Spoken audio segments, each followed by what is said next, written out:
Allez, mesdames et messieurs, pour Primabaïm à notre shiur hebdomadaire.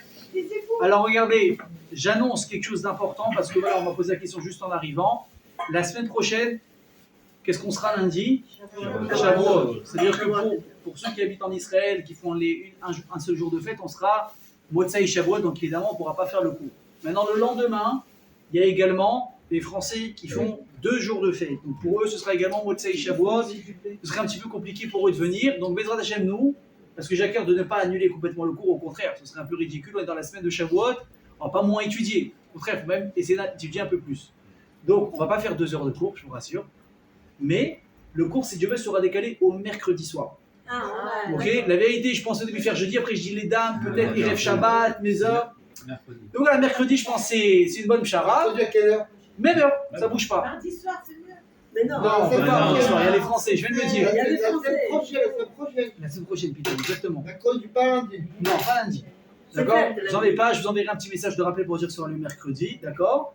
Et si Dieu veut, d'ailleurs, à partir de la semaine prochaine, on pourra recommencer notre cours hebdomadaire à l'heure. Donc maintenant, comme vous avez vu, à partir de 8h, ils sont encore en train de finir Arvit avec le Homer. Si du monde arrive à Shavuot, il n'y aura plus de Homer. Donc j'imagine qu'eux aussi, ils auront fini Arvit plus ou moins à l'heure. Donc on pourra, si Dieu veut, commencer plus tôt. Super. Donc comme d'habitude, mes amis, je vous demande, allez, je profite. Les nouveaux qui arrivent, vous leur faites de la place, vous les installez, vous les mettez à l'aise. Hein? Et comme ça, tout ce sera dans le meilleur des mondes. Allez, mes amis. Donc ce soir, si Dieu veut, préparation à quoi? Shavuot ou Purim? Préparation à Shavuot. Et si Dieu veut, je voudrais qu'on fasse avec un message nouveau, quelque chose de nouveau, une approche importante. Je n'ai pas parlé uniquement ce soir de Kiddushin, de Torah, qu'est-ce que c'est Shavuot, mais vraiment, Bémet, j'ai pris un grand kiff à préparer ce cours, parce que c'est un nouveau regard sur qu'est-ce qu'on a à faire, nous, pas uniquement à Shavuot, mais dans la vie. Mais évidemment, le nouveau départ, c'est à partir de quand? C'est à partir, si Dieu veut, on rappelle, c'est quand est-ce que ça tombe Shavuot, mes amis, cette année? Il a fait dimanche soir. Mesdames, on était sympa, on vous a donné un petit jour de récupération entre Shabbat et Shavuot. Messieurs, n'oubliez pas, dimanche après-midi, mesdames, autorisez-leur à faire la sieste, s'il vous plaît. Libérez-les, par pitié, libérez-les. Donc vous allez aider avant. Ok, les courses, on ne les fait pas dimanche. D'accord? On essaie de faire un maximum de choses le jeudi, le vendredi, dimanche matin très tôt. Comme ça, jeudi après-midi, mesdames, elles ont quoi? Vous avez leur feu vert, hein, c'est officiel, c'est enregistré. Pourquoi ils doivent se reposer dimanche? La veillée. Pourquoi est-ce qu'on fait la veillée? Vous savez, une des raisons, c'est pourquoi? Parce qu'à l'époque de Matan Torah, quand que je pourrais, il a dit, allez, demain il y aura, je vais vous donner la Torah. Qu'est-ce que nous on est parti faire? On est parti dormir. Le roi, le maître du monde, il est descendu. Et nous, qu'est-ce qu'on fait au lieu de l'attendre? Comment ça se passe aujourd'hui quand tu sais que tu as le président qui arrive? À Mavdil, le Rishon LeZion, le grand rabbin d'Israël, il vient en France, il vient en Israël, il va aux États-Unis. Mais les gens, déjà, on l'annonce 2 mois avant. Et déjà 3 heures avant, déjà les gens, ils sont là, ils sont impatients, ils l'attendent, évidemment. Quand il arrive, tout le monde l'acclame, tout le monde l'attend. C'est ce qu'on aurait dû faire avec Hachem. Sauf que nous, qu'est-ce qu'on a fait? On est parti dormir. Qui est-ce qui a dû nous réveiller? Allô? Vous m'avez oublié? C'est Hachem lui-même. Comment? Kolod, Brakim, Shofar, tonnerre, éclair, la sonne du chauffard, on s'est réveillé comme ça en panique. Les chapers, pour pardonner ce manque de respect à Hachem, chaque année depuis, à Shavuot, nous les hommes, on doit d'être éveillés. Au contraire, pour dire que ce qu'on appelle le tikkun. On vient réparer ce qu'on a loupé il y a un petit moment déjà maintenant. Mais il faut encore le faire. Et étudier toute la nuit. Alors il y en a qui ont le minag d'étudier le tikkun. Selon le Mekoubalim, c'est la meilleure. Arizal dit qu'il faut faire un tikkun spécial, etc. Il y a ceux qui ont l'habitude aussi d'étudier. Rabotai, chacun fait ce qu'il veut. Aïkar, essayez d'être au maximum, donner le paquet. Et juste pour la petite info, Rabotai, c'est hyper important ce que je vais vous dire maintenant. Vous savez que rester éveillé la nuit, c'est pas facile. Alors, ce qui est marrant, c'est que des fois, le samedi soir, tu peux rester éveillé jusqu'à 3h du matin. Tu la sens même pas. Même des fois, limite, tu te forces à arrêter Netflix pour aller dormir. Ah, dommage, ouais, bon, il faut être raisonnable. Par contre, Shavuot, au Shana Rabbah, appelle le rabbi, dit, messieurs, Raksaner, on commence à veiller, boum, tu t'endors. Makara, comment est-ce qu'on appelle ça en un mot? Yitzhara. Qu'est-ce que vous croyez? Il y a la Torah et le Yitzhara. Plus tu mets de la Torah, plus il y a du Yitzhara. Ce sera toujours équilibré. Ce sera toujours comme ça. Ok? Mais maintenant, vous avez tenu la veillée, et vous arrivez à Shacharit maintenant, vous êtes à moitié en train de dormir. Donc il faut prendre un petit café, ou bien vous savez, des boissons énergisantes, la XL, les Blue, tout ça. Ok? Mais maintenant, il ne faut pas faire attention à une chose. C'est l'Oïtesraro BFCDO. Ça veut dire que ce que tu gagnes d'un côté, il ne faut pas que tu le perdes de l'autre. Si tu fais la veillée, mais que tu n'es pas là pour étudier. Tu n'écoutes pas le rab, parce qu'il te saoule. Ou bien le tikkun, toi, tu ne sais pas lire, et donc forcément, au bout d'une heure, tu as mal aux yeux avec le livre. C'est ça. Mais si tu viens faire la veillée, pour faire la veillée, et c'est pour tchatcher toute la nuit, et que le lendemain, tu dors à la synagogue, tu n'as rien gagné. Tu as tout perdu. Mais pourtant, je suis resté réveillé. Mais tu as fait quoi toute la nuit? Tu as étudié? Ou tu as parlé de bêtises, de travail, de poker, des infos, de ci, de ça? C'est pas le moment. Il y a tout le temps dans l'année pour parler de tout ce que tu veux. Maintenant, c'est le moment à Bretagne d'étudier et de prier. Et si tu sais que tu ne pourras pas le faire, il y en a qu'est-ce qu'ils font? Ils sont intelligents. Ils savent que tenir la nuit entière, ils ne peuvent pas. Donc, dans beaucoup de synagogues, qu'est-ce qu'on fait? Toujours, on ouvre la veillée avec un cours général du rab. Ça dure 1 heure, 1 heure et demie. En général, le rab, il essaie d'être assez intéressant parce que, bon, il faut tenir un tsibour 11 heures, minuit réveillé, c'est pas évident. Et les gens, ils viennent, 1 heure, 1 heure et demie, ils assistent au cours, ils écoutent, ils ont étudié, repart dormir, il n'y a aucun problème. Aïkar, que tu passes pas ta nuit à parler, et viens demain matin avec des forces. Évidemment, c'est mieux de se lever, rabotaille, pour le net. D'accord? Essayer de prier au net, c'est bien. Mais encore une fois, je répète, c'est pour celui qui sait qu'il va pas tenir la veillée et la tefila, et que même s'il fait la veillée, il va dormir. Par contre, rabotaille, celui qui peut faire la veillée, et maman, le salaire qu'il a, celui-là, celui qui reste la veillée de Shavuot rabotaille, et il se dépasse. C'est pas facile, je vous répète. Moi, je vois sur moi. Le samedi soir, des fois, j'ai fait 2 heures de sieste le Shabbat ou un peu plus. Oui, il n'y a que le Shabbat, on a ce luxe de pouvoir dormir sans trop regarder la montre. Ou dans la semaine, tu arrives à faire une sieste de 1 heure et demie. Nous, ça n'existe pas. Enfin, peut-être les retraités. Mais ceux qui sont dans la vie active, ou tu voles 1 heure et demie de sommeil l'après-midi. Si tu sais que tu n'as pas dormi le soir, c'est mort. Toute la journée, tu vas tirer la fatigue. Chut. Mais si tu arrives à faire ta veillée et que tu te donnes à fond, ah, évidemment, je ne dis pas que ça va marcher droit, on a dit que c'est difficile. Mais tu te forces, tu as tout gagné. Pourquoi? Parce que sachez une chose, Rabotaille, qu'il y a plusieurs moments dans l'année où les choses, elles sont décidées. Shana, Shalom, Yamou, qui va vivre, qui va mourir, Parnassa, etc. Après, on a Shavuot, on a d'autres choses qui sont décidées. Mais essentiellement, Rabotaille à Shavuot, qu'est-ce qui est décidé? C'est la quantité, écoutez bien, de Torah que tu pourras emmagasiner, étudier et gagner dans l'année qui va venir. Tout dépend de quand? De le jour de Shavuot. Plus tu es dans la spiritualité à Shavuot, plus tu t'efforces, et plus tu vas lire des Tehillim, et plus tu vas faire le Tikkun, et plus tu vas essayer, et plus tu vas te forcer, et tu dis à Kadosh Baruch Hu, je me donne à fond ce soir pour que toi tu m'aides cette année à ouvrir ma tête à la Torah. Combien il y a de personnes? Le cours ce soir, il ne va pas parler de la veillée. Mais bon, on parle pas de ça, si on ne parle pas de ça maintenant, quand est-ce qu'on va en parler? Il y a plein de gens dans l'année, écoutez bien ce que je vous dis, que ce soit des hommes comme des filles, comme des femmes. Elles veulent avancer, mais vraiment, il y a une vraie volonté. Je voudrais pouvoir aller réussir à me lever à la tefila le matin, au moins une fois dans la semaine. Aller à la synagogue. De ne pas être uniquement un client du samedi matin à 10h30 jusqu'à midi l'eau qui douche. Je voudrais. Mais à chaque fois, le type, il a comme une guerre dans sa tête. Il n'arrive pas à se lever, mal à ça. Il y a celui qui voudrait mettre les tefilines, et à chaque fois, il a un empêchement. Vous savez combien de personnes je parle avec eux? Ils savent que c'est les tefilines, ils les ont à la maison, ils les mettent, mais ils ne les mettent pas tous les jours, ils les mettent de temps en temps. Quand ils se rappellent, quand ils se décident, quand il y a des problèmes, il n'a plus de parnassa, donc là, tu le vois d'un coup le matin à la synagogue. Ou des fois, tu le vois arriver en mincha, tac, tac, tac, tac, il met les tefilines comme ça en 2 minutes. Ou quand il y a quelqu'un qui est malade, qui ne se sent pas bien. C'est dommage d'attendre le dernier moment. Et ils sont là, ils essayent. Et des fois, c'est les filles. Elles voudraient se renforcer dans l'attitude, vraiment. Elles écoutent des cours sur YouTube. Elles vont à des cours de Torah. Elles entendent du moussard. Elles se disent, je voudrais m'avancer en tsniout. Mais arrivé le moment fatidique, qu'est-ce qui se passe? La robe, elle est quand même plus jolie en court qu'en long. Elle malade. Quand même, le décolleté, il est quand même plus beau. Elle malade. J'ai plus de succès. Je voudrais, mais j'ai du mal. Rabotaille, à quel moment on peut réussir plus que dans toute l'année d'avancer, je dis bien, en spiritualité, en rouchaniout, c'est à Shavuot. Ça veut pas dire si tu t'habilles comme une... Vous avez compris? Des pieds à la tête, avec une djellaba comme ça qui vous couvre et tu vois rien. Ouais, il faut quelqu'un pour Dieu. Parce que tu vas te mettre comme ça à Shavuot. Non, c'est à Shavuot, combien tu vas t'investir? Alors les filles, elles n'ont pas l'habitude de faire la veillée. Mais qu'est-ce qu'elles peuvent faire? Soit le soir, c'est à la journée. Les Tehillim. Ah, Kacha, vas-y, mange autant que tu veux. En plus, pourquoi Shavuot, ça va entendre dire les Tehillim? Parce que qui est né à Niftar le jour de Shavuot? David Amelech. Le roi David, celui qui a écrit les Télim, je disais à un ami vendredi, je lui dis, tu imagines c'est qui David Améler? David Améler, c'est celui, écoutez bien, magnifique la phrase. Elle n'est pas de moi, je l'ai entendue. C'est qui David Améler? C'est celui qui a réussi à prendre toutes ses galères, ses épreuves, ses difficultés dans la vie et les transformer en quoi? Merci Hachem.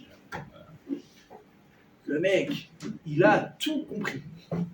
Le mec, il a tout compris. Alors moi, quand je regarde ça, je dis c'est un fou, lui. Je dis c'est un fou.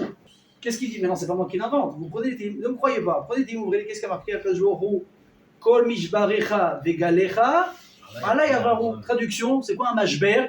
Toutes les cassures qu'elle a pu passer dans sa vie. Les déprimes, les coups durs de la vie. Vegalecha, c'est quoi gal? En hébreu, vous avez fait l'ulpan ou pas? Une vague, bravo. Magnifique.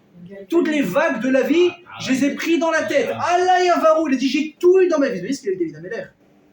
Il a été rejeté par ses frères. On a cru que c'était un enfant mamzer, un bâtard. Il a été rabaissé. Personne ne le considérait. Ensuite, il a été nommé roi. On a voulu sa peau. Ensuite, il a été nommé roi. Son fils a voulu prendre sa place. Et j'en passe. Des horreurs toute sa vie. Comment un mec comme ça, on s'attend à ce qu'il réagisse? Mais moi, Hachem, il me déteste. Moi, Hachem, il me hait. C'est pas possible. Peut-être le plus grand rebelle de l'histoire. Et pourtant, qu'est-ce qu'il fait? Il va écrire la plus belle, le plus beau poème à Hachem qu'on va appeler jusqu'à aujourd'hui les Télim. Et pourquoi justement le Télim, il a un corps extraordinaire? Quand vous lisez, des fois on dit, il y a pas, on dit, lisez des Télim. Cette personne, elle est malade. Lisez des Télim pour les Khalim. Qu'est-ce qu'il a le Télim? Mais justement, parce que c'est quoi le Télim? C'est exactement les paroles d'une personne qui a souffert, mais qui a décidé de dire merci à Kadosh Baruch Hu. Tu prends ta souffrance et tu dis Hachem, je te fais quand même confiance. Hachem dit, mais ça, c'est de la bombe atomique. Celui qui va parler, même si c'est pas David, qu'est-ce qu'on dit avant le Télim? On fait un espèce de Yeratzon. On dit que je me Tarchiv Otam considère que Kelo David Améler Beasmo Omram. Comme si que c'est maintenant David Améler qui le lit. Pas moi, Ruben Atal, le roi David. Voilà, en plus, c'est quoi, on parle de David, Baruch Hashem, j'ai eu le mérite ce vendredi d'aller sur sa tombe. On l'a fait derrière, donc Bezrat Hashem, que ça nous inclut tous dans nos prières. Amen, Ken Yeratzon. Donc maintenant, je rentre dans le vif du sujet. Vous avez compris, mes amis? La veillée, on se repose. Mesdames, laissez-les tranquilles dimanche après-midi.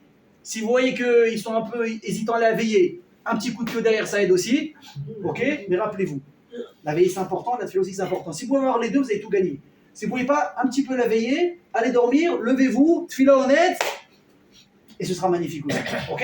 Et je vous ai fait un 50%, c'est pas mal. Ok. Alors mes amis, Shavuot c'est quoi? Shavuot c'est quoi? La phrase avec laquelle, si Dieu veut, on va commencer le cours et à laquelle, évidemment, on va la finir.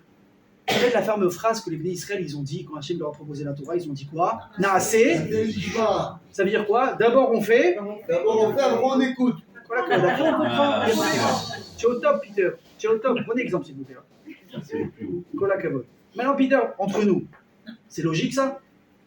Bien sûr. Si je te dis, c'est un sadique. Non, attendez. Ça, c'est un niveau spécial. Ça, c'est un niveau spécial. Vous prenez n'importe qui dans le monde. Vous lui dites, viens, j'ai un business, mets des billes, mets 100 000 et peut-être tu vas gagner. C'est quoi, même pas peut-être. Un mec qui veut te faire mettre des billes va te promettre, tout est sûr. Mets 100 000, tu prends 2 millions. C'est bon ça. 100 000, c'est quand même une somme. Enfin, ça dépend pour qui. Pour moi, c'est une somme 100 000.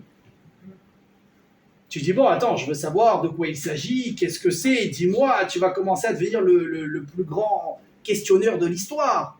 Et à ce moment-là, tu décides si oui ou non tu mets des billes. Mais tu verras jamais un mec qui te dit, bon, tu sais quoi, prends. Et au fait, c'est quoi ce business? À moins que le gars est un milliardaire, pour lui 100 000 euros, c'est comme si tu sors un shekel, bon, la rigueur, pourquoi pas? Mais c'est pas le cas. Pour la majorité des gens, c'est pas le cas. Et Rabotai, on va revenir tout de suite à ça, mais je vais ouvrir ça avec une intro. Si je vous demande, qu'est-ce qui a changé essentiellement entre l'éducation d'avant et maintenant? Je pense que le premier mot qui vient à l'esprit, c'est la kfiya. C'est quoi la kfiya? L'obligation. Regardez l'éducation d'aujourd'hui. L'éducation au Maroc, en Tunisie, en Algérie, vous remontez il y a 70, 80, même 100 ans en arrière. Avant, c'était marche ou crève. On ne te demandait même pas ton avis. Moi, mon père, il m'a toujours dit, il m'a dit que il ne se rappelle même pas que son père, il est frappé une fois. Pourquoi? Bon, c'était à l'époque. Pour faire besoin, qu'est-ce qu'on faisait? On sortait la ceinture. Déjà, les enfants, ils avaient peur. Alors, lui, il a eu de la chance, on lui a que sorti pour les frier. Sauf à l'époque, qu'est-ce qui se passait? Tu te comportais mal. Tac! Mais tu prenais direct. Et il y avait des coups de ceinture. Et c'était comme ça. Vous savez, malheureusement, je vais vous dire, cette éducation, est-ce que vous croyez vraiment qu'elle est bonne? Vadaï que non. Moi, je connais beaucoup de personnes, des Marocains. Pourquoi je dis Marocains? Parce que au Hachem, ils ont toujours été dans la Torah. Ils ont eu des grands rabbinim, et ça on peut pas, on peut pas leur enlever. Vous voyez des Marocains de pure souche. Ils connaissent le Torah par cœur. Est-ce que tu veux? Ils connaissaient tel rave, tel rave, tel rave. Tu te dis, mon père, c'était celui du truc, Baba Salé, l'autre, mon rave. Mais des fois, tu entends des histoires, tu te dis, mais il a grandi avec des géants, le type. Et pourtant, tu le vois, aujourd'hui, pas de kippa. Tfilin comme ça. Shabbat un peu bancal. Tu dis, c'est pas possible. C'est un mytho. Réponse, tu te dis, non, écoute, on m'a forcé à aller au Talmud Torah. Je voulais pas. Le rave, il était pas gentil. Il me frappait que je crois la veille. Il me frappait. Mais dit à la fin, j'ai grandi, j'ai tout laissé. Oui ou non? J'invente rien. Et douillotte. Oui ou non? Avant, on n'en est pas là, mais il de forcer. C'est comme ça et pas autrement. Et tac.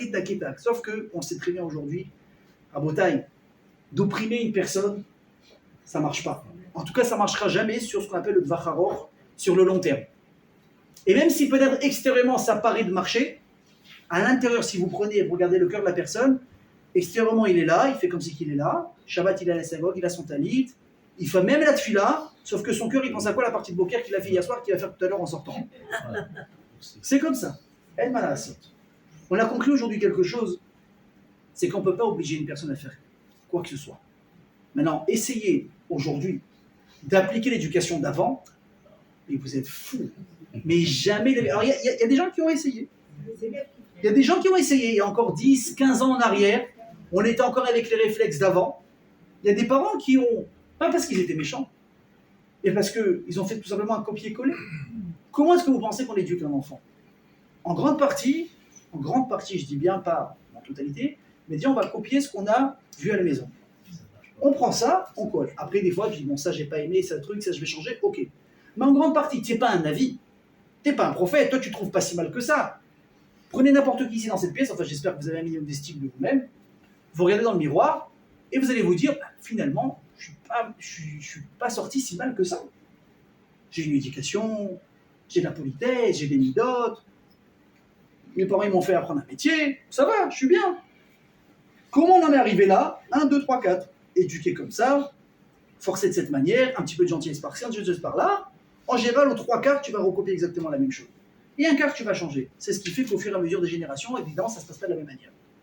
Sauf que, ce que je disais tout à l'heure, tu as 15-20 ans en arrière, et bien encore les restes d'Afrique du Nord, qui ont essayé de faire ça, mais ça ne marche pas. Mais le gosse, il aura pété dans les doigts. Comme un ressort, 16-17 ans, de Bahou Yeshiva ou de bon garçon étudiant au bac, le mec, tu le vois, il est dans les boîtes de nuit. Le mec, il ne veut plus faire Shabbat. Ah, je me dis, qu'est-ce qui s'est passé? Parce que le message, il est passé, mais il est très mal passé. Le gosse, tu l'as écœuré, parce que tu l'as forcé. Je veux dire, moi, des fois, ça m'arrive de donner des cours à des adultes, même des fois, on me demande de donner à des enfants.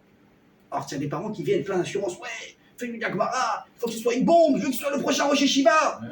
Alors, déjà, ceux-là, je vais les calmer tout de suite. Je vais dire, regardez, on peut arriver à plein de choses, mais ça ne sera pas ni en 1 an, ni en 2 ans. Déjà, doucement. Non, mais je veux faire, prenez-le 1h30. Je fais, attendez, 1h30. C'est un enfant, il a 8 ans, il sait ce que c'est une Gemara? Non. 1h30 de Gemara, mais tu veux qu'il vomisse la Gemara? Prends-le, doucement, une demi-heure, 40 minutes, 3 quarts d'heure, et tu augmentes au fur et à mesure. Mais si tu lui bourres la tête pour aller trop vite, comment il va réagir le gosse dans 1 an, 2 ans? Tu dis le mot Gemara, il a l'oreille qui siffle déjà. Il n'est pas capable. Parce que tu l'as écœuré. Pas parce que lui, il n'est pas bon. Vous connaissez la fameuse expression, il n'y a pas de mauvais élèves, il n'y a que... De bons élèves. De mauvais professeurs. Vous avez été professeur dans votre vie? Ah ouais, moi. Vous avez compris? Évidemment, il y a des cas, je ne dis pas. Moi, il y a des cas d'élèves, des fois, de malasse. Mais dans l'idée, c'est quoi? C'est tout dépend comment est-ce que tu viens prendre la personne. Alors, à Bretagne, si on a compris cette idée, on ne va rien comprendre à ce qui s'est passé avec lui. Parce que la Mechilta nous raconte que quand Baruch il est venu avec sa Torah, au bout d'un certain temps, il dit, bon, maintenant c'est bien, j'ai créé un monde entier. Et pourquoi j'ai créé un monde? Yom Hashishi. Et ce fut le 6e jour et Hachem il s'est arrêté. Donc évidemment, on a que Hachem il a travaillé 6 jours. Fin de 6e jour, il s'est reposé, on a fait Shabbat. Il y a notre Pérouche qui dit c'est quoi le Yom Hashishi? C'est quoi ce fameux 6e jour? On parle du Sissivan. On parle de la veille du jour de la Torah. Hachem il avait créé, il avait fait un tnaï, une condition avec le monde entier, le ciel, la terre, les eaux, les arbres, les animaux, tout. J'ai envie qu'on soit bien d'accord, qu'il n'y ait pas un problème, attends, je vais t'attaquer, je t'envoie mon avocat, tu m'as roulé. On se met d'accord à l'avance. Je vais créer un monde, il va être magnifique. Il va être un peu fou, mais il aura ses bons côtés aussi. On va créer un monde de fou. Mais il va être en suspense pendant tout le temps, on va devoir arriver à Matan Torah. Si Au moment où on arrive au moment important, on va proposer la Torah aux Béné Israël et qui vont l'accepter, tout va bien dans le meilleur des mondes, on continue l'aventure. Par contre, si ce 6e jour en question, le Sissivan, les Béné Israël refusent la Torah, je détruis tout le monde comme si il n'avait jamais existé. Pourquoi? Parce que le monde n'a pas lieu d'exister si on n'étudie pas ma Torah matin, midi et soir. J'ai bien dit, on est OK, tout le monde a serré la main, allez, on est sorti. Et là, on voit que qu'est-ce qu'il fait? Donc, dans Mechilda, même Abraham Fried, il en a fait une chanson, ceux qui comprennent hébreu, elle est très sympathique. Il prend cette petite Torah et il va voir Esav, enfin, du moins les enfants des Esav Aracha. Il leur dit, mes amis, est-ce que vous voulez la Torah? Bah, alors, ils disent, bon, écoute, c'est le bon Dieu qui nous propose, ça peut être sympa. Qu'est-ce qu'il y a marqué? Il leur a dit, il y a marqué, bravo Peter, hey, tu es en forme ce soir. Quand tu es fatigué, tu es extraordinaire. Qu'est-ce qu'il leur dit? Faut pas tuer. L'otirtsar. Il dit, attends, oh, on t'aime bien, mais c'est quoi la bracha de Yitzhak Aïssa, ve'al charbecha? Tichye, tu vas vivre avec ton glaive, avec ton épée. Nous, notre vie, c'est la guerre. Ah, laisse tomber. Va chercher quelqu'un d'autre. Bon, Hachim, il n'insiste pas. Qui va voir ensuite? Amon et Moab. Il leur dit, vous voulez la Torah? Je vous assure que vous n'allez pas regretter. Faut pas voler. Bon, non, il s'asseye. Il dit, bon, les avocats et tout, venez, on va commencer à faire les contrats. Il y a marqué quoi dans la Torah? Lotinaf. Pas d'adultère, pas de débauche, pas de trucs comme ça. Ben, il fait, attends, mais tu rigoles. Mais nous, Amon et moi, on descend de qui? De l'union de Lot avec ses filles.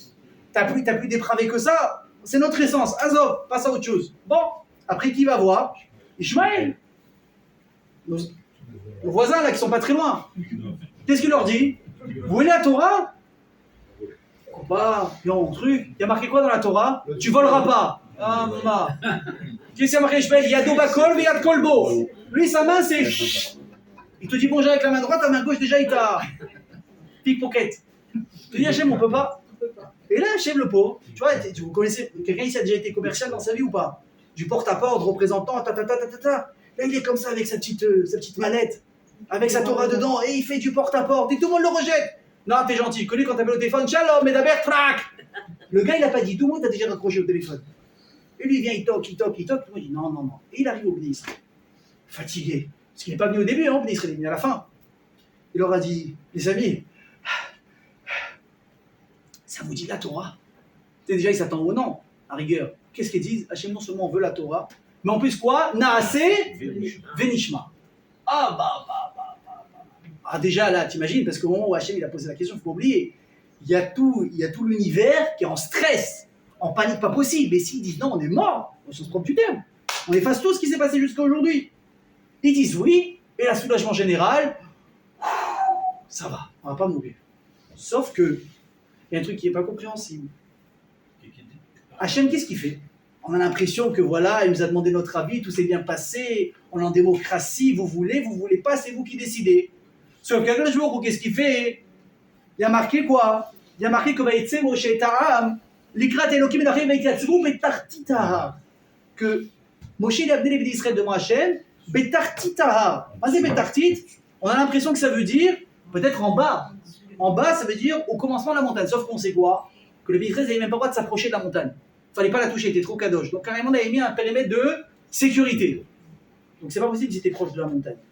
C'est quoi le Patlaster du Lagmara? Tu sais ce que c'est? Hachem, il a pris la montagne. Afar les marques et Gigit. Imaginez, il a déraciné une montagne. Donc il y avait les Béné Israël comme ça. On dit quoi? Des millions de personnes. Donc imagine la taille de la montagne quand même. Il a recouvert. Il a suspendu la montagne. Il dit regardez, c'est simple, les copains. Si vous recevez la Torah, moutav, pas de problème, on devient les meilleurs amis du monde. Ve'imlav, Sham tiye kevoratrem. Ce sera ici votre dernière demeure. Et évidemment, qu'est-ce qu'on a répondu? Sinon, on ne serait pas là aujourd'hui. Oui. Et là, tu vois la Gemara. Tu dis, attends, mais c'est quoi ce délire?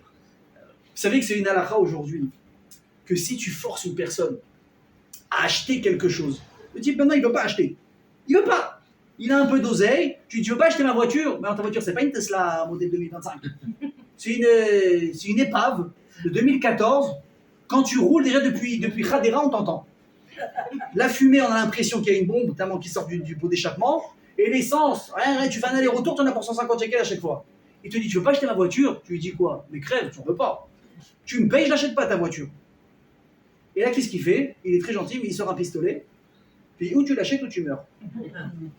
Maintenant, lui, il crie, sachez que je vais acheter une voiture que je ne veux pas acheter. D'accord? C'est quoi le deal une fois qu'il a la voiture? Il n'a jamais été connu au tas. Ça ne lui appartient pas, fous-moi la paix. Demain, il veut reprendre son oseille. Il n'est pas en train de te voler, il est en train de reprendre ce qui lui appartient, c'est toi qui l'as forcé. Et là, Hachem, qu'est-ce qu'il fait? Acceptez la Torah, sinon je vous tue. Ça veut dire qu'on a accepté la Torah. Et à part ça, heureusement, vous connaissez tous la suite qui dit que au temps de Purim, avec Mordechai, c'était marqué Kimou et Kiblu à Yehudim. Kimou, ça veut dire quoi? Ils ont accompli, c'est qu'ils ont déjà accepté à l'époque de Matan Torah. C'est-à-dire qu'ils ont accepté de Ratzon, de leur gré, à Purim, parce qu'entre guillemets, extérieurement, on les avait forcés à recevoir à Matan Torah. Ok, sauf que là, Rabotai, quand tu lis l'histoire, il y a plein de petites lumières rouges qui s'allument. Imaginez, on n'a pas d'une voiture, mais venez, on rentre dans un truc plus marrant. Vous avez demain un garçon, il marche là sur le Kikar à Natalia. Ok, il a 25 ans, et bon, il n'est pas forcément beau gosse. Il croise une jeune fille magnifique. Et il s'approche. Bonjour. Ah, question relou. T'as pas une cigarette? Donc elle, maintenant, elle fume pas. Elle dit non, moi, j'arrête pas, c'est ma dernière cigarette. Elle veut partir. Mais lui, il comprend pas, il continue. T'es sûr que t'as pas une cigarette? Je t'ai dit non, t'es relou, fous-moi la paix. Sauf que plus ça avance, tous les jours, il la croise au Kikar, il la saoule, il la harcèle. Et à la fin, carrément, il oblige, sous la menace, à se marier avec elle. Si tu m'épouses pas, je vais tuer toute ta famille. Mais ça, c'est un film, c'est pas la réalité. Sauf que, elle a peur, la pauvre, elle accepte. Moi, c'est un mariage, ça. Ça, c'est chez les sauvages. Mais ça n'existe pas chez nous. Tu peux pas forcer une personne à se marier avec toi. Sauf que, Rabotai, j'ai une grande annonce à vous faire. Shavuot, c'est un mariage avec le bon Dieu. Enfin, du moins avec la Torah. Mais la Torah, c'est Hachem. Le bon Dieu, la Torah et Israël, on ne fait qu'un. Donc, en se mariant avec la Torah, on s'est marié avec Hachem. C'est un mariage, ça? Parce qu'en plus, vous allez rigoler, c'est quoi la choupa? C'est la montagne. Te dis, ou tu m'épouses ou je te tue. Mais c'est quoi ce mariage-là? Pipé, bidon, ça n'existe pas, premièrement. Deuxièmement, mais si tu fais ça, t'as un problème, pourquoi? C'est marqué dans la Gemara que la Tidlavo, quand le Mashiach va arriver, qu'Hachem va se dévoiler au grand jour, et que le monde entier, y compris les non-juifs, les goïms, ils vont se rendre compte de qui c'est Hachem. Ils vont se mordre les doigts de regret, mais pourquoi on n'a pas accepté la Torah à l'époque où on nous l'a proposée? Parce que tout le monde va nous jalouser. Je pense pas nous, on est déjà jalousés aujourd'hui. C'est pas grave. Sauf qu'aujourd'hui, on est rabaissé. Ce cas-là, si Dieu veut, plus tard, on sera admiré. Une grande différence. Aujourd'hui, les gens, ils aiment bien quand on nous tape sur la tête. Là, d'un coup, c'est Israël par-ci, Israël par-là. Oh là, les pauvres, il faut les aider. Et dès qu'on se défend, ça, on est critiqué. Bibi, s'il va dans tel pays, il est arrêté. Nous, on appelle que nous, on fait un génocide, etc., etc. Moi, je ne vois pas en politique, vous avez compris, les grandes lignes, je vous apprends rien. Il y a un jour, on sera admiré. Sauf que, Hachem, en faisant ce qu'il a fait, il s'est mis lui-même dans des problèmes. Ils vont dire quoi, à votre avis, les goïms? Ils vont dire, mais Akadosh Baruch Hu, attends, une seconde. Pourquoi eux, tu leur donnes la Torah? Pourquoi eux, tu vas les récompenser maintenant? Parce qu'ils ont fait la Torah. Est-ce qu'on doit te rappeler, nous, comment tu leur as fait accepter la Torah? Tu les as menacés de mort. Ils n'ont pas eu d'autre choix. Et nous aussi, tu nous avais menacés de mort, on l'aurait accepté. Aujourd'hui, on aurait eu notre part qui nous revient de droit. Et oui. Donc, quelque part, c'est un pitron P, c'est une accusation possible pour les goïms, machin. Et la chose la plus incompréhensible maintenant, c'est quoi? C'est que, on l'a dit, qu'est-ce qu'ils ont fait? Hachem, il les a menacés de mort avec la montagne. Sauf que quoi? Quand tu regardes la chronologie des faits, quand est-ce qu'Hachem les a menacés?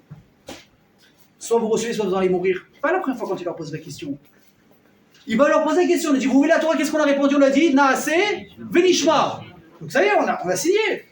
Qu'est-ce qu'il fait? Hachem a pris coup, il prend la montagne, il dit, vous voulez ou pas? Je vous tue. À quoi ça sert? On a déjà dit oui.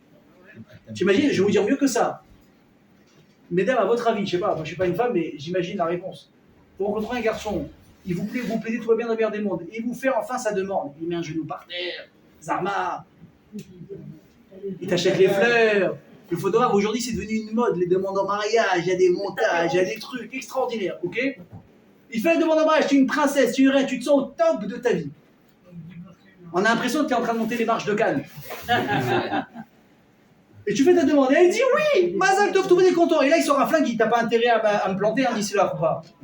Mais qu'est-ce qu'il a fait? Il a renforcé son Son mariage, ou il a complètement fracassé? C'est fétide, il va dire, mais t'as mal, elle prend sa bague, elle le jette. T'as mal, elle va te faire psychanalyser, mon grand. Et c'est ce qu'il a fait Hachem. Alors, est-ce que vous comprenez? Nous, on a dit oui, il vient nous menacer. Donc Hachem, quelque part, On ne peut excusez-moi. pas juger Dieu. Ah, On ne peut pas juger Dieu. tu as raison, mais on peut s'interroger sur pourquoi. Oui. Alors écoute, si on est d'accord, tout va bien, moi je suis content. En Bretagne, je vais vous dire maintenant autre chose, qui est quand même intéressant. On a dit tout à l'heure, pourquoi est-ce qu'on lit la Megillah de Ruth? Vous savez qu'on dit la Megillah de Ruth à Shavuot. À Purim, qu'est-ce qu'on lit la Megillah? Esther. À Shavuot, qu'est-ce qu'on a l'habitude de lire en général? Oui ou non? Ruth. Pourquoi est-ce qu'on lit Ruth? Faut pas avoir peur, au pire vous vous trompez, c'est pas grave. Pourquoi? Parce que dans Megillah de Ruth, qu'est-ce qui a marqué à la fin? Quand Ruth est avec Boaz, etc., il y a eu des descendants, ensuite il y a eu Oved Olid et Ishaï, et Ishaï Olid et David. Donc Ruth, comme vous le savez, c'est la arrière-grand-mère de David Hamelech. Et comme on l'a dit, David Hamelech, il est né à Shavuot et il est Niftar à Shavuot. Donc lui, il est Megillah de Ruth. Avant de rentrer dans l'histoire de la Megillah de Ruth, c'est très intéressant. Il y a des méfarchim sur la question qu'on a posée, pourquoi Hachem nous a menacés avec la Torah. On a dit parce que peut-être les bénis Israël, ils ont accepté de manière un peu trop rapide. Comme on l'a dit tout à l'heure, ça n'existe pas quand tu proposes un deal à quelqu'un qui te dit oui sans réfléchir. Là, c'est Benishma. C'est pas un truc humain. On peut être d'accord, ça n'existe pas. Hachem, il a dit c'est possible qu'ils vont regretter. Ou c'est possible en tous les cas, ils sont en train maintenant de dire oui sans avoir réfléchi, et maintenant ils vont peut-être regretter à un moment donné. Donc Hachem peut-être qu'il a voulu menacer avec la montagne. Sauf que, n'oubliez pas quelque chose, qu'est-ce qu'on est en train de faire maintenant tous les soirs à tomber la nuit? On compte le Homer. Je suis séparé de la sainteté, c'est-à-dire le peuple d'Israël, jusqu'à Matan Torah. Très bien. C'est vrai qu'il y a 50 jours, mais prends les comptes. Parce qu'on est impatient de recevoir raison. Voilà, oui. Parce qu'on veut montrer un signe d'impatience. C'est Chazal donne un très beau machal. Bon, c'est vrai que ça nous arrive à nous, mais bon. Un jour, il y a un roi qui est en train de se balader dans la rue. Et il entend des cris, au secours, je suis bloqué, au secours. On va me retrouver, on va me tuer. Et là, le roi, il avance, il voit un pauvre type, le pauvre, qui est tombé dans un trou, qui est entouré par des brigands. Et il va lui faire la peau. Le roi, il est courageux, il sort son épée, il se bat avec les brigands. Ouais, c'est un style de Zorro, d'accord? Il va le sauver. L'autre, déjà, il regarde le roi. Merci, mais il m'a sauvé la vie. Et là, ça, comme si c'était pas assez, le roi, il voit qu'il a une bonne tête. Il est beau, il est bien bâti. Il voit que c'est un mec qui a des bonnes midotes. Il dit, tu sais quoi? Dans 50 jours, j'ai une fille unique et je vais te la donner comme femme. Le type de rien du tout, de Aladdin, ok, il est passé à quoi? Top de sa vie. Il a été sur le point de mourir, il lui a sauvé la vie. Il va se marier avec la princesse, qui est évidemment magnifique, sinon ça ne vaut pas le coup. Et en plus de ça, il va devenir milliardaire du jour au lendemain. Elle est belle ou pas? Magnifique. Qu'est-ce que vous croyez que le gars il fait quand il rentre chez lui et qu'il sait que son mariage il est dans 50 jours? Il va prendre n'importe quoi, une feuille, même un mur. Il va prendre un caillou, il va faire un tableau, il va marquer 1 à 50. Et chaque jour qu'il passe, qu'est-ce qu'il fait? Il coche. Je suis à 49 jours du pactole. Je suis à 48 jours du pactole. C'est la folie. En Bretagne, les Israël avant de recevoir la Torah, ils ont compté 49 jours. Chaque jour. Pourquoi? Parce que Moshe leur a dit, sachez que maintenant on prend nos affaires, on va aller au Arsinaï. Pourquoi? Pour recevoir la Torah. Et les Israël, ils ont compté chaque jour, premier jour, deuxième jour, troisième jour. C'est une préparation ou pas? Et c'est une super méga préparation. Donc Hachem, t'as peur de quoi? Qu'ils ne sont pas préparés? Ça fait 2 mois qu'ils se préparent. Donc préparés de quoi? Donc vraiment, je vous dis, quand on regarde un petit peu les faits, on comprend rien. Donc on a commencé à parler, on a dit de la Megillah de Ruth. Prends les Megillah de Ruth, une des explications, c'est parce que là-bas, il y a marqué que David et Amelech est né. Super. C'est les vides. Le Yalkut Shimon, il dit à un pirouche, écoutez bien, il va vous énerver. Et c'est le but. Moi, j'aime pas ce genre de phrase, mais c'est Yalkut Shimon qui le dit. Vous allez voir qu'après, on va s'arranger de toute façon. Mais quand je l'ai vu au début, j'ai dit rien que pour cette phrase, j'avais pas envie de donner ce cours, mais après, j'ai vu que ça s'arrangeait. Écoutez bien ce qu'il y a Yalkut Shimon. Maïnian Ruth et Tzelatzeret. Pourquoi est-ce qu'on lit la Megillah de Ruth à Shavuot? La mettra pour t'apprendre. Chez l'Onitna Torah, que la Torah n'a été donnée, et là, vous êtes prêts? À l'aider, Isurim Veroni. Qu'on ne peut avoir la Torah qu'avec la souffrance et la pauvreté. Oui, moi le rabbin, j'ai vu ça, je suis désolé. Salut. Je change de métier. Je ne sais pas si les curés ça paye aussi bien, mais je vais essayer autre chose. Parce que quelqu'un qui me dit que la Torah, c'est Issourim, souffrance, et Oni, pauvreté, mais fous-moi la paix, je t'ai rien demandé. Je t'ai rien demandé, à la rigueur, c'est quoi, mais là, la montagne, pas grave. De toute façon, souffrir pour souffrir, au moins je souffre pas longtemps et c'est fini. Maïnyanazé. Mais vous savez encore, en plus le pire c'est quoi? C'est que venez, on se regarde vraiment. On souffre? Est-ce qu'on souffre de la Torah? Alors, il n'y a pas plus kiffeur que les juifs. L'étape de Shabbat, l'étape de fête, dès qu'il y a une sibra, il y a une bouffe. Comme on dit, c'est une siba, les msiba, c'est une raison de faire une fête. Il y a un mec qui est, hop, on fait une fête. On coupe les cheveux, on fait une fête. Il a 12 ans, 13 ans, on fait une fête. Il y a tout le temps des fêtes. Shabbat, c'est les fêtes. Yom Tov, c'est les fêtes. Tu prends 3 kilos. Il n'y a pas un juif, dans le monde, quand il ne voit pas les fêtes arriver, il sait que le pantalon, dans une semaine, il ne lui va plus. Ça n'existe pas. Même les femmes. Même les femmes. Oui ou non? On a l'impression de souffrir? Non. Et qui on a cité tellement? On a cité des Méler. Qu'est-ce qu'il dit des Méler dans les Télim? Diakosh Baruchou. Anechemadim Izahar ou Ipazar Mutokim et des vaches Venofet Soutrim. Lula Tetecha Shahashua. Il a dit si je n'avais pas ma Torah, ta Torah, pour m'amuser, mais je m'en.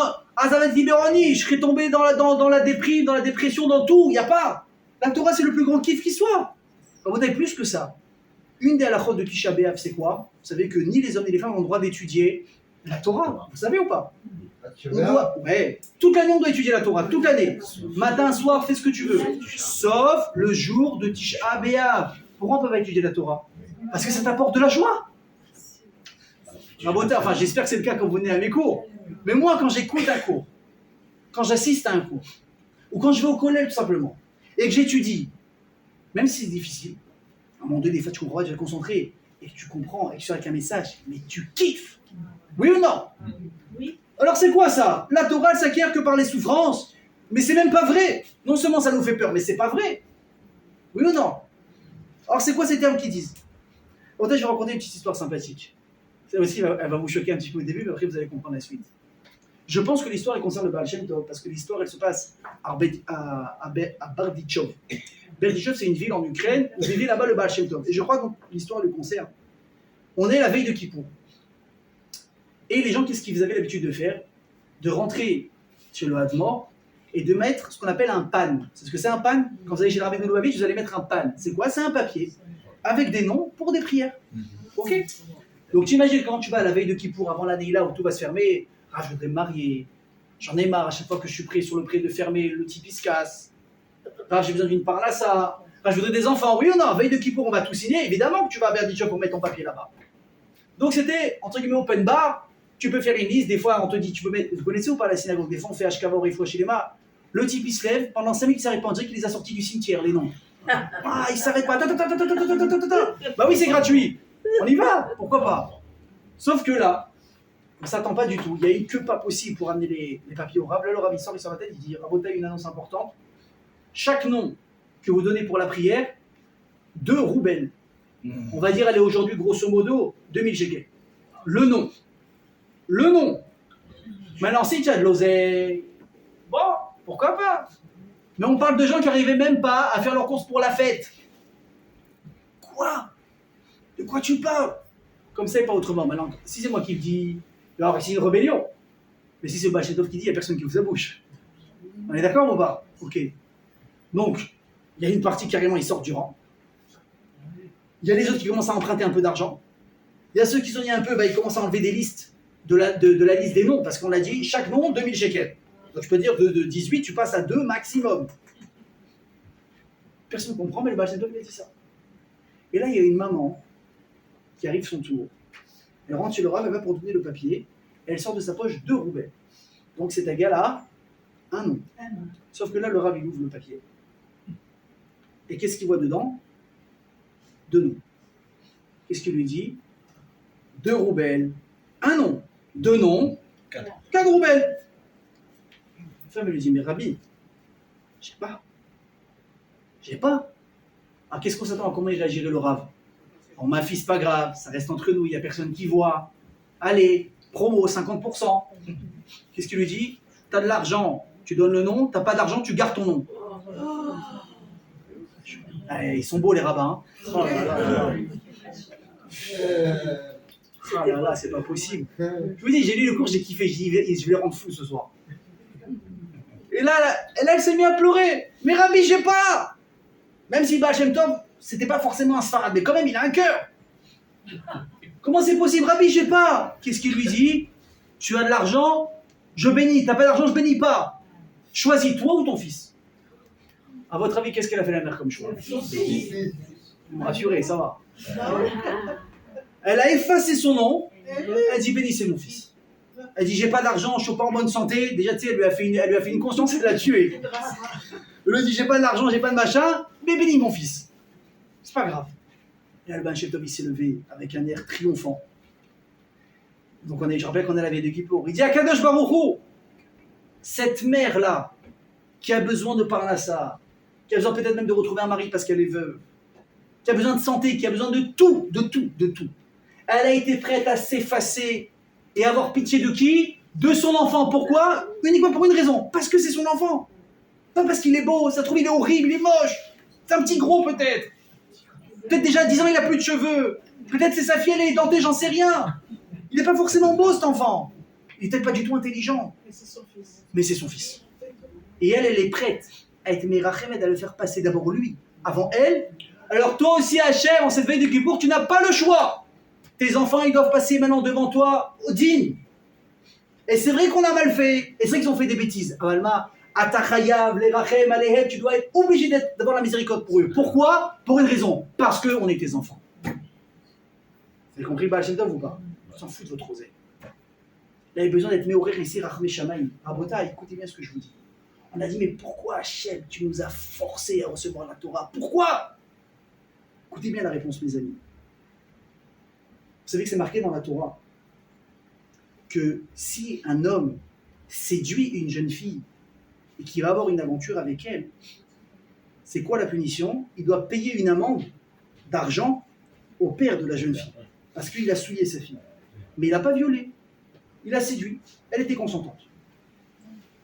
Sauf que si maintenant cet homme-là, il n'a pas séduit la jeune fille, et la Hachem, qu'est-ce qu'il a fait?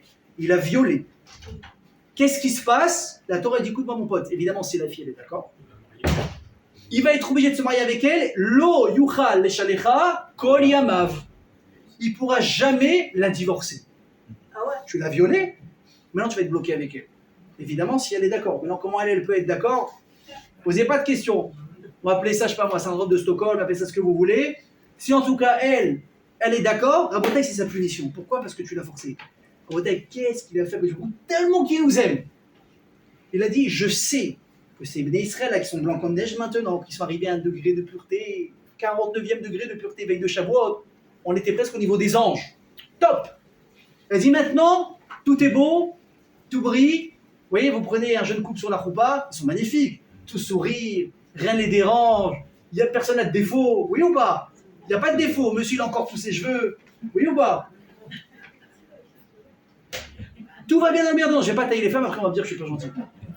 Donc ça, on s'attaque à nous. Il est magnifique, ils sont beaux. Mais on sait très bien qu'est-ce qui va se passer après. Il va commencer à avoir des vagues, voire des tsunamis dans la maison. Ça fait partie du mariage. Hachem, il dit, parce que je sais que maintenant tout est beau, tout est rose, mais qu'ensuite vous allez me faire voir toutes les couleurs de l'arc-en-ciel. Vous allez me rendre fou, les Bnei Israël. Et il va arriver à un moment donné où la cocotte minute, elle va exploser. Je vais vouloir vous déchirer. Je vais vouloir vous rejeter. Je vais vouloir prendre quelque chose que vous allez saouler. Qu'est-ce que je fais pour m'empêcher à moi-même de vous rejeter? Je vais maintenant vous forcer, contre votre gré, à recevoir la Torah. Pourquoi? Parce qu'il y a marqué dans ma Torah, celui qui force quelqu'un à se marier avec lui, il peut le rejeter à un moment donné? Interdit. Hachem il dit, je veux me forcer à moi-même à me mettre des menottes qui feront en sorte que quoi que vous fassiez, jamais je pourrai vous renier. Ça c'est l'amour d'Hachem pour nous, Rabotai. Je pense que je vous l'ai dit la semaine dernière, mais je vous le répétais, des fois les gens, évidemment à tort, mais c'est humain comme réaction, comme réflexion, ils disent, mais vraiment, même des fois moi je le pense, j'ai fait trop d'avérotes. Je suis allé trop loin. Alors, t'as Averot, bon évidemment, personne ne connaît les gravités de chaque Avera et le sachar de chaque mitzvah. Pour pas qu'on dise ça je fais, ça je fais pas, ça, je fais mon marché dans la Torah. Ouais, tu vas avec ton truc, tu dis, Shabbat je veux bien, c'est sympa. Tzitzit c'est stylé en ce moment, c'est à la mode. Tefillin aussi en ce moment c'est tendance, par contre cache-route tu m'oublies. Ah non, moi je passe sur une entrecôte, je m'assois n'importe où. On ne peut pas savoir le sachar de chaque mitzvah et la punition de chaque avera. On est d'accord? Et des fois les gens disent mais moi j'ai trop fauté, c'est sûr, impossible que je fasse tchouva. Même si je veux, Hachem à moi il va me rejeter. Réponse, c'est totalement faux. Hachem t'a dit quoi que tu fasses, écoutez bien ce que je vous dis. Quoi que tu fasses ou que tu aies fait, ou que malheureusement que tu feras, mais bon on essaie de viser en positif. Je ne pourrai jamais te renier. Et qu'est-ce qu'il a déclaré ça? C'est Hachem.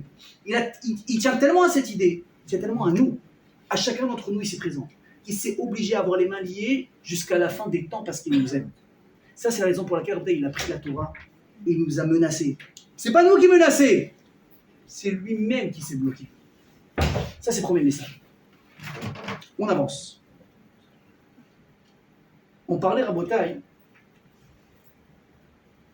d'histoire. Là maintenant, ici, écoutez-moi, on a compris ici le côté obligation par rapport à Hachem. Maintenant, je voudrais montrer le côté obligation par rapport à l'être humain. L'histoire que je vous raconte, je vous dis la vérité, moi quand je les lis, des fois j'ai même du mal à y croire. Parce qu'on ne parle pas de personnes normales ici. On parle de personnes, des fois des surhumains. Mais même des personnes surhumaines. Il y avait une personne à Bota, un jour il est envoyé, malheureusement, guerre froide, machin, tout ça, dans un camp soviétique.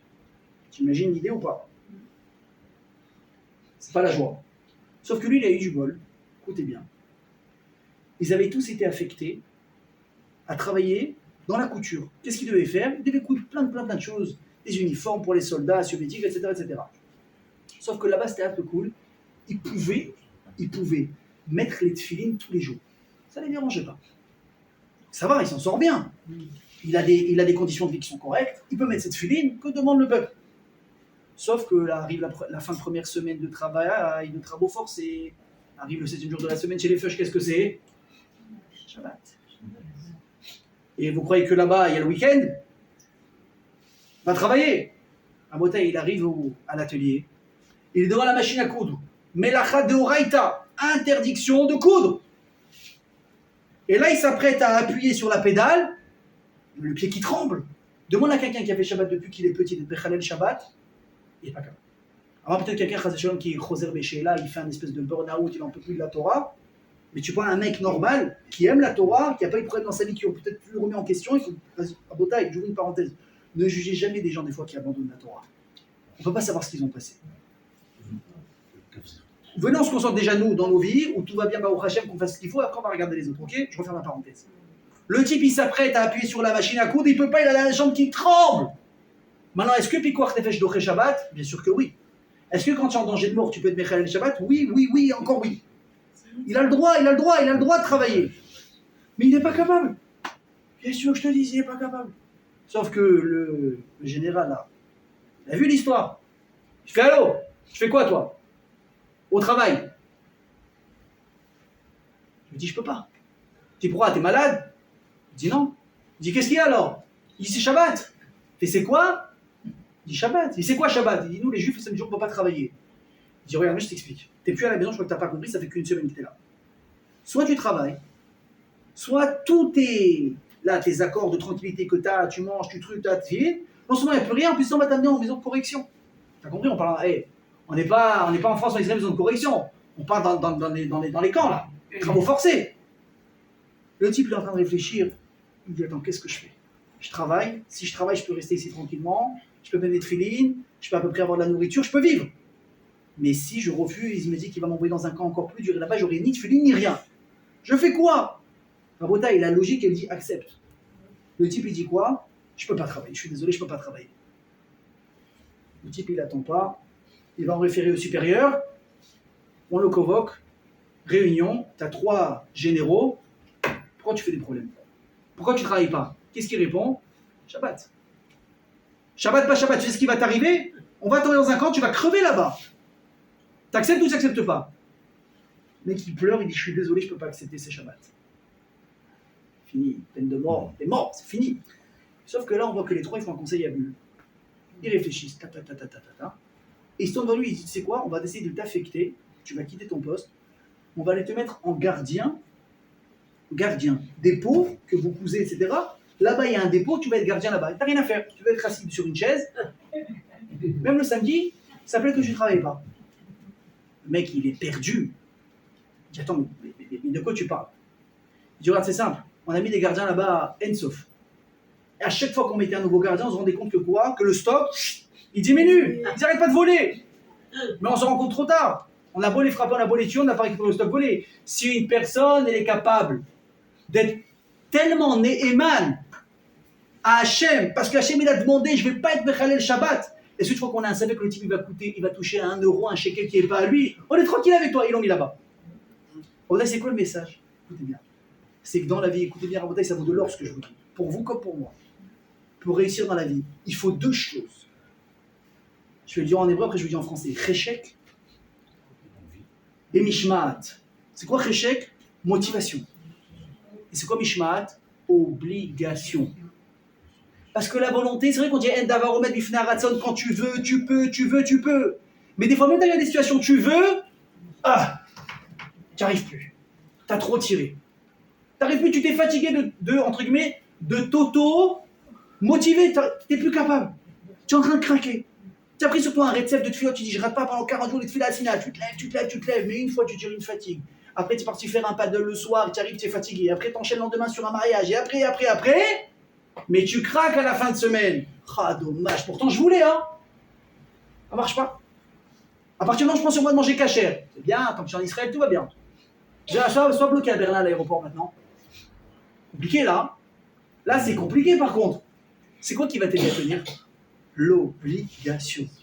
Rabotai, je vous ai déjà raconté moi l'histoire un jour. Je sais pas ce que j'ai eu envie d'une pizza, mais une envie, de ma vie, j'ai pas eu envie d'une pizza comme ça. Un fou, c'est ce que c'est un fou? Je crois, en plus il était tard. J'étais en train de m'habiller pour aller acheter une pizza. Un truc que je ferai jamais. Je commence à m'habiller, je suis en train de réfléchir la commande, la tête de la pizza, ce que je vais mettre dessus, je vais la kiffer avec un coca, mais attends, un 0, comme ça je me donne bonne conscience, j'ai pas pris trop de calories. Ouais, normal. Je fais tout mon plan dans ma tête, et au dernier moment, je me rappelle de quoi? Je vois l'heure, je suis Bassari. Très bien. Waouh! Alors, c'est quoi le pire? C'est que j'aurais dû être dégoûté. Parce que maintenant, la pizza, je l'avais déjà en bouche dans ma tête. Rabotai, l'envie, elle est passée comme ça. Tout à coup, non, mais le kiff, c'est un fromage. Attendez, faut pas exagérer. Tout à coup, j'avais plus envie de pizza. Comment tu expliques ça? Parce que t'as pas le choix. Demain, tu marches dans la rue. Tu flashes sur une femme. Waouh, c'est la femme de ma vie. Le mec, il s'imagine déjà sous la roupe avec elle. Il se rappelle qu'il est marié. Non, mieux encore. C'est une femme mariée. Alors, normalement, alors je vous dis, j'ouvre une parenthèse comme ça. On est censé normalement reconnaître une femme mariée. La tsniout, un minimum, un petit foulard, une petite perruque, quelque chose, à part la bague, peut-être qu'on voit ou qu'on voit pas, je sais pas. On est censé remarquer. Bon, Kav Zechout, on ne sait pas pourquoi il remarque pas, il voit pas bien. D'accord? C'est lui qui voit pas bien. Elle est nickel, c'est lui qui voit pas bien. Donc il commence à la draguer, t'as pas une cigarette, encore le relou.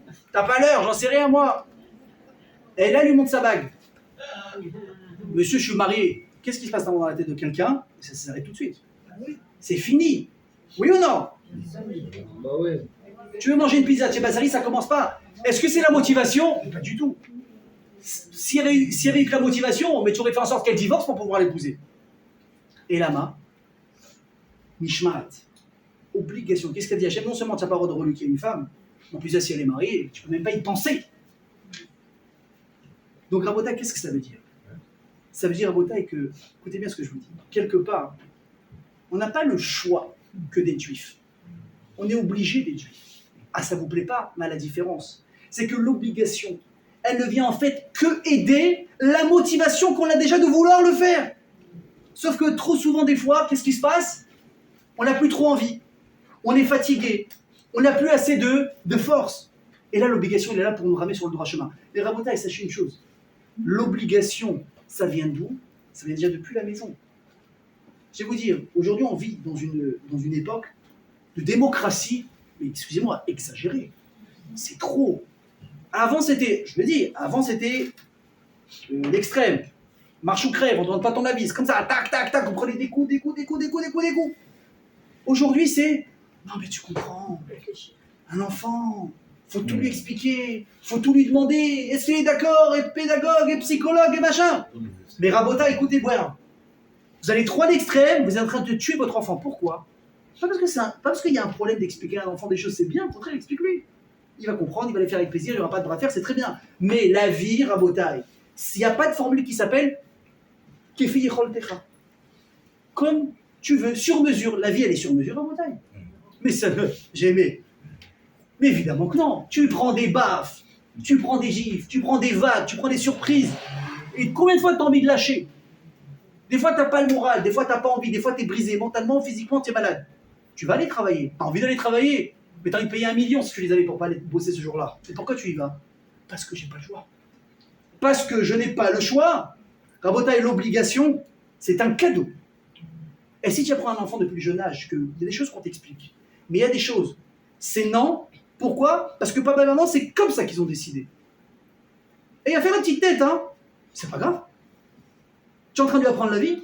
La vie, tu crois qu'elle te demande tout le temps ton avis? Mais bien sûr que non. Ça n'existe pas. Alors, il y a une vraie histoire qui est racontée. Et j'ai regardé sur Google tout à l'heure son nom.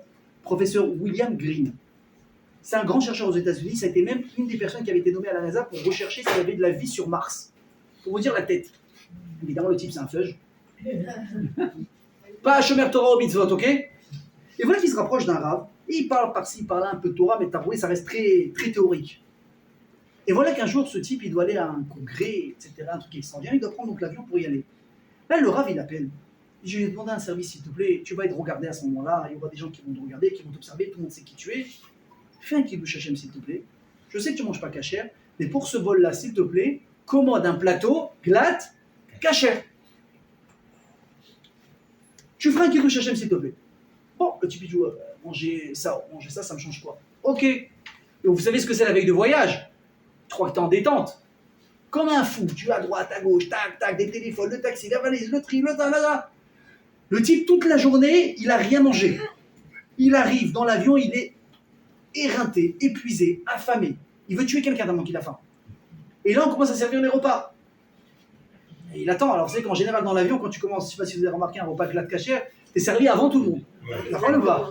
Ouais. Bon, sauf que tu as à l'intérieur, c'est pas très appétissant. Mais, hein? Dans le meilleur des cas, un sandwich. Ouais. Mais quoi? Au moins, t'es servi en premier. Maintenant, lui, il n'est pas au courant, mais à un moment donné, il y a une hôtesse qui s'approche de lui et lui dit Mr. Green, parlez anglais ou pas? Mr. Green, il dit oui. J'en ai désolé. I'm so sorry. Mais quoi, il y a eu un problème, on n'a pas pu faire monter la bouffe cachère à bord. Vous êtes le seul de tous les passagers qui ont commandé une bouffe cachère. Il y a eu un problème, votre plateau, il n'est pas arrivé. Aïe. Je vous rappelle, c'est la première fois qu'il mange cachère, le gars. Mais le type, écoutez-moi bien, il a maudit l'hôtesse, le pilote, le copilote, le rabbin, il a fait une ashkava, Kaddish, tout. Le bon Dieu, je te dis pas. Il n'en peut plus. Il est dans tous ses états. Il arrive à l'aéroport. L'aéroport, après, il y a des cafés partout. Et là, il est devant un stand de hot dog. Mais quoi? Khalouf de chez Khalouf. Et il y a une queue, il y a 10 personnes. Il attend. Il voit les sollicites là-bas. Il s'y attend. Ketchup, moutarde, maillot, je vais mettre quoi? Et là, qu'est-ce qu'il prend son téléphone, mes amis? Il appelle le rave. Il lui dit, je te hais. Je te hais. À cause de toi, j'ai pas mangé, je me sens pas bien, j'ai mal à la tête, moi j'arrive mon couille. Et surtout, il dit, c'est quoi? Mais non, je suis en train d'attendre une saucisse au dog. Mais je vais la manger, je vais même faire la bracha avant de la manger. Bon, j'extrapole un peu, mais c'est pas grave. Mais juste pour te montrer. Et là, le rave, il essaie de le calmer, il veut rien entendre. C'est quand un mec qui est fermé dans sa tête. Waouh, très compliqué, très très compliqué. Là, le rave, il dit, tu sais quoi? Plusieurs fois, tu m'as demandé dans nos échanges, c'est quoi Hachem? Pourquoi on fait la Torah? C'est quoi la Torah? Il dit, tu m'as demandé plusieurs fois la raison, je t'ai jamais vraiment répondu. Il dit, maintenant je vais te donner la vraie réponse. Tu sais ce que c'est appliquer la Torah? Écoutez bien. Il me dit, c'est quand tu n'as pas mangé 24 heures. Et que tu es dans un aéroport, il n'y a que pour l'instant du non-cachère devant toi. Et que tu es dans une file d'attente, à attendre ton hot dog, et que tu ne vas pas manger le hot dog. Pourquoi? Parce qu'Hachem, il a dit que c'est interdit. Il a dit, ça, c'est la Torah. Tout le reste, c'est des interprétations. Le type lui dit, t'es un fou, il raccroche. À mon taille, la queue, elle se raccourcit au fur et à mesure. Tac, tac, tac, tac. Il arrive, son tour. Il s'en va. Il s'en va. Il ne prend pas de hot dog. Il ne sait pas pourquoi il ne le prend pas. Il ne le prend pas. Il est épuisé, il s'endort sur un banc à l'aéroport. Il se réveille. Il raconte, ça n'a jamais été le même homme après ça. Rabotai, écoutez bien. C'est quoi le message extraordinaire? C'est quoi, Rabotai, écoutez bien ce que je vous dis. On a parlé tout à l'heure d'obligation. On a parlé également, on a dit quoi? De souffrance. Tu souffres quand tu fais la Torah? Voilà, il est bon, je ne souffre pas. Je ne pense pas ici que quelqu'un souffre en appliquant la Torah. Mais, vous savez ce que c'est les vraies souffrances dont on parle? On lit Ruta, Shavuot, parce que de la même manière, elle a passé des galères, nous aussi, on doit passer par des galères pour accomplir la Torah. Réponse, on part à Rabotai de souffrance interne. Interne, vous savez pourquoi? Parce que ce qu'un homme recherche le plus dans sa vie, c'est quoi? C'est pas uniquement la tranquillité, la hatzmaout, l'indépendance. Personne ne me dicter ce que j'ai à faire. C'est quoi le plus difficile dans la tête d'un employé? Son patron. Qu'est-ce qu'il va dire un patron? Qu'est-ce qu'il va faire mon patron? Demande demain à un employé, tu regardes, t'as le choix, le même boulot, même payer le même salaire. Tu deviens patron, personne ne te dit ce que tu as à faire. Qu'est-ce qu'il va dire le gars? Mais tout de suite, je prends. Tout de suite, je prends. Tu vas offrir le plus beau cadeau à un mari. Tu lui dis quoi? À partir du moment où ta femme, elle te dit plus que tu as à faire. On va être super content. Oui? Oh là, monsieur Lévy, il a ouvert des yeux, je vous dis pas. Mazé.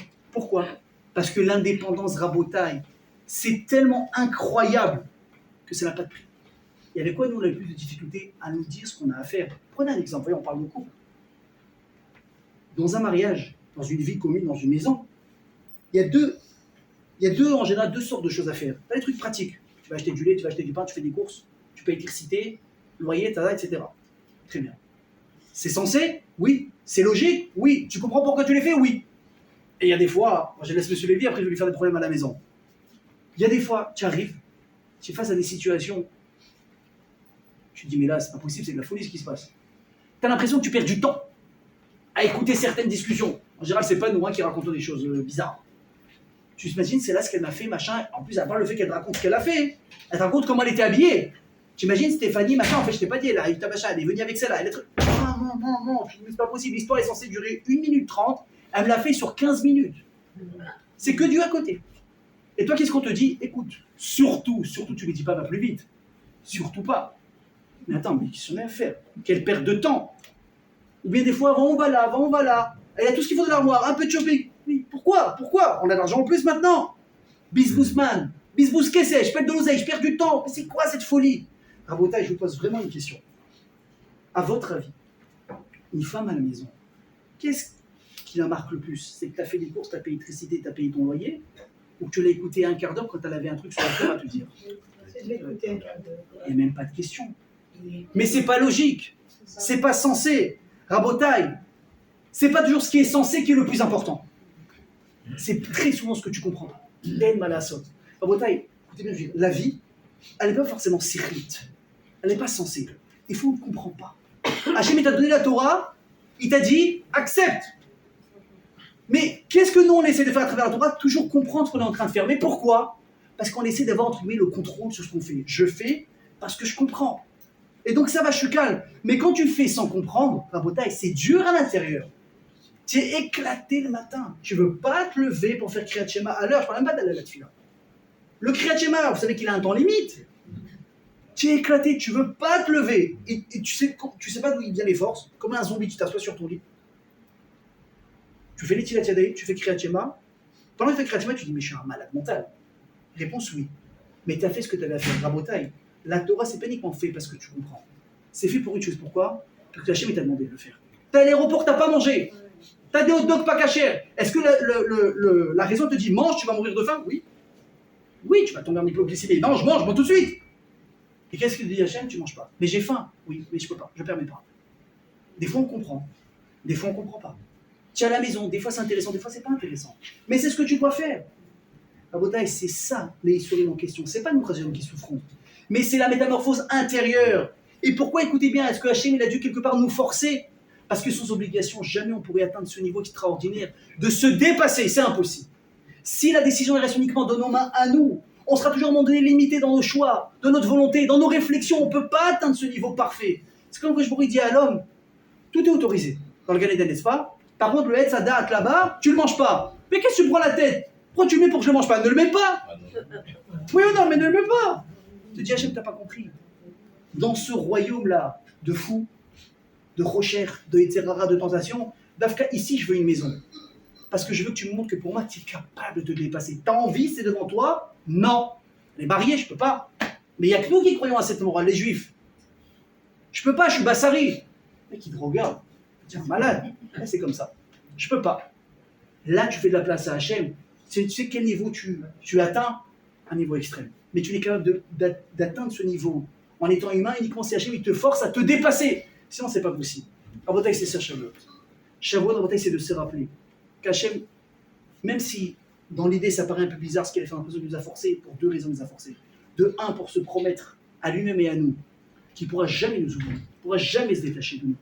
Mais surtout, Rabotai, pour nous aider à nous, être capable de s'accomplir, être capable d'atteindre le meilleur niveau qu'on peut. Et Rabotai, c'est ça, je vous dis tout à l'heure, on finira la phrase avec la même phrase qu'on a commencé, c'est ça Shavuot, Naase, Benishma, Chazak U'Baruch à tous, et Chag Sameach Bezrat Hashem.